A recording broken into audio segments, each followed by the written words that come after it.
Welcome to Life Stories Network, where every story touches the heart and speaks to the soul. Today's story is about one of the most important days in my life, a day I thought would be filled with love, family, and pride. But instead, it turned into the most heartbreaking reminder of how lonely you can feel when the very people you expect the most from don't show up. The headline says it all. Not a single person from my family showed up to my graduation. My parents went on a last-minute trip. Let me take you back to that day.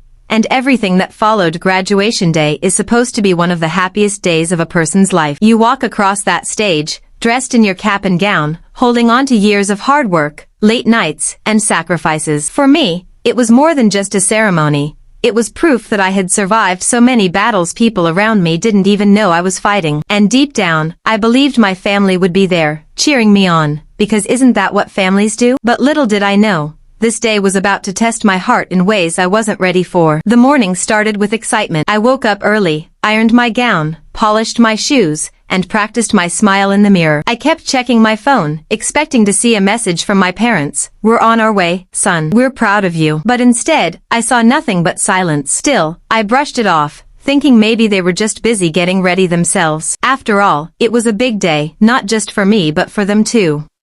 They would finally see their child walk that stage, diploma in hand. I grabbed a quick breakfast, but the food didn't taste like anything. My stomach was tied in knots from nerves and excitement. I imagined the moment when I'd spot them in the crowd, my mom waving with tears in her eyes, my dad giving me a thumbs up. That thought kept me going as I left home.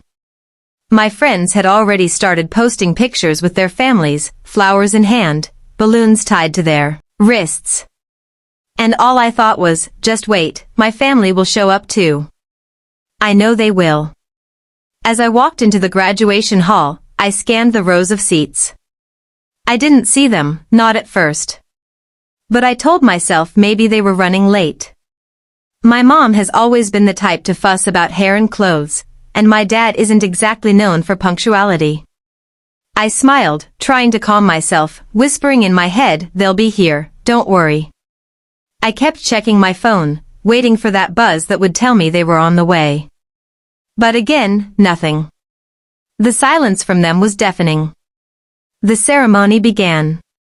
One by one, names were called, and students walked across the stage. Cheers erupted from proud families. Moms stood up, dads clapped, siblings shouted out names with joy. Every sound of happiness in that room felt like another cut on my heart. I kept glancing at the doors, certain that any second now, they would walk in. They wouldn't miss this for the world. Right? They couldn't. Then my name was called. My heart jumped. I stood up, took a deep breath, and walked forward. The stage lights blinded me, but I forced myself to smile. I looked out at the sea of faces, desperate to find my parents, desperate to lock eyes with someone who belonged to me. But there was no one. Just strangers clapping politely because it was what people do. I walked across that stage alone, picked up my diploma, and for a moment, I felt like I had achieved everything and nothing all at once. When I sat down, I finally checked my phone again, and that's when the message came. It was short, almost careless. My mom had texted, "We're sorry. We had to leave for a last-minute trip. We'll celebrate when we get back." That was it. No explanation, no apology, no sign of pride. Just a casual message, as if my graduation was just another event they could skip. The rest of the ceremony blurred for me. I clapped for my classmates, forced a smile when they showed off their families, but inside I felt empty. I couldn't stop replaying that message in my mind. We had to leave. For what? What was so important that they could abandon one of the biggest days of my life? When the ceremony ended, I stood there while everyone else hugged their families. Bouquets of flowers, pictures being taken, laughter filling the air, it was beautiful and painful all at once. I felt like an outsider in my own story. I slipped out quietly, holding on to my diploma like it was the only proof that this day even mattered. After I walked out of the hall, the sun was shining so brightly it almost mocked me. Everywhere I looked, students were laughing, posing for pictures with their families, holding up flowers and balloons. Some parents even had tears running down their faces as they hugged their kids, telling them how proud they were. And then there was me, standing there with nothing but a piece of paper in my hand, pretending I didn't notice the emptiness beside me. One of my classmates, Jessica, spotted me standing alone. She came over with her parents, her mom holding a bouquet of roses, her dad holding a camera. They smiled at me and asked, "Where's your family?" I froze for a second. What could I say? That they didn't care enough to come? That they left me to celebrate alone? Instead, I forced a laugh and said they couldn't make it. Busy with something important. Her mom tilted her head, clearly sensing the sadness behind my smile. Before I knew it, she hugged me and said, "Well, today we're all proud of you too." That hug broke me in ways I didn't expect. Sometimes strangers can show you more love than your own blood. I went home after that, walking slowly, each step heavy. I had imagined returning to a decorated house, maybe a cake on the table, or at least my parents waiting with open arms. Instead, I walked into silence. The house felt colder than usual, as if even the walls knew I had been abandoned.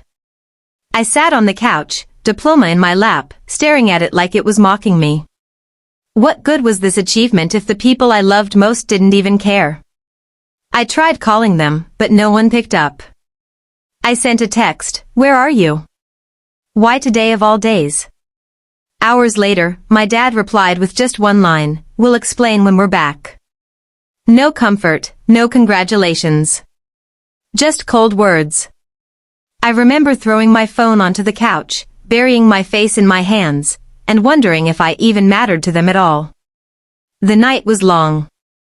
I sat by the window, still in my graduation gown, watching the streetlights flicker outside. I thought about all the sacrifices I had made to get here, the sleepless nights, the stress, the times I had wanted to quit but pushed through. And yet, the people who should have been my biggest supporters didn't think it was worth their time.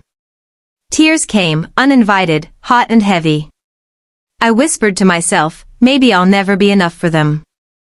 The next day, my phone was full of pictures from friends, smiling faces with their families, heartfelt captions about how loved and supported they felt. I couldn't even bring myself to post a picture. What would I write? "Here's me, celebrating alone because my family had better things to do?" No, I stayed quiet, scrolling through everyone else's happiness while drowning in my own silence. That week dragged on. My parents didn't return until 5 days later. When they walked through the door, they acted as if nothing had happened. My mom hugged me briefly and said, "We'll celebrate later, okay?" My dad simply nodded and asked if I was keeping the diploma safe. I stared at them, my heart pounding with anger and pain. I finally asked, "Why did you leave? Why did you think it was okay to miss my graduation?" Their answer cut deeper than the silence had. My mom sighed and said, "We had an opportunity to go on a trip with some friends. It was last minute, and we didn't want to miss out. We thought you'd understand, you're grown now, and it was just a ceremony." Just a ceremony. Those words burned into me. My graduation wasn't just a ceremony, it was years of effort, nights of doubt, moments of perseverance. It was my life. And to them, it was something so small it could be brushed aside for a casual trip. I wanted to scream, to tell them how much they had hurt me. But instead, I just stood there, numb. My dad clapped my shoulder and said, "You should be proud of yourself. You don't need us to clap for you. You did it." Maybe he thought those words would comfort me, but they only made me feel lonelier. Wasn't family supposed to celebrate together? Wasn't their presence supposed to matter? That night, I couldn't sleep. I kept replaying everything in my mind, the empty seat at graduation, the careless text, the cold explanations. I realized something important. Sometimes, the people you love won't give you the support you crave, no matter how much you hope they will. And in those moments, you have to decide whether you'll let their absence define you or if you'll stand tall on your own. I promised myself that night that I wouldn't let their neglect destroy my achievement. Graduation was still my victory, even if I celebrated it alone. But deep down, the wound was there, and I knew it would take a long time to heal. The days after their return were heavy with unspoken words. Every time I looked at my parents, I felt a wall between us, one that I didn't put up but one they had built with their absence. I carried my diploma around the house sometimes, not to show it off, but to remind myself that it was real, that I had truly achieved it even if no one had been there to witness it. I would catch my reflection in the glass frame, standing there alone, and wonder why my parents couldn't see me the way I longed to be seen, as someone worthy of pride. One evening, my mom tried to talk to me as if nothing had happened. She asked what my plans were now that graduation was over. I wanted to tell her the truth, that my plan was to never depend on them again for validation, for love, or for support. But all I said was, "I'll figure it out." She nodded, distracted, as if my words barely touched her. That was the moment I realized I was truly on my own, and strangely, that realization was both painful and freeing. The truth is, when your family lets you down, you feel a kind of heartbreak that's hard to describe. It's not like losing a friend or failing a test. It's deeper. It shakes the foundation of who you are, because family is supposed to be the one thing you can count on. And yet, standing in that loneliness, I found something else, myself. I realized that maybe I didn't need their applause to measure my worth. Maybe the real test wasn't walking across the stage, it was standing tall when no one was there to cheer for me. Still, I won't lie and say it didn't hurt. Weeks passed, and I avoided conversations about graduation.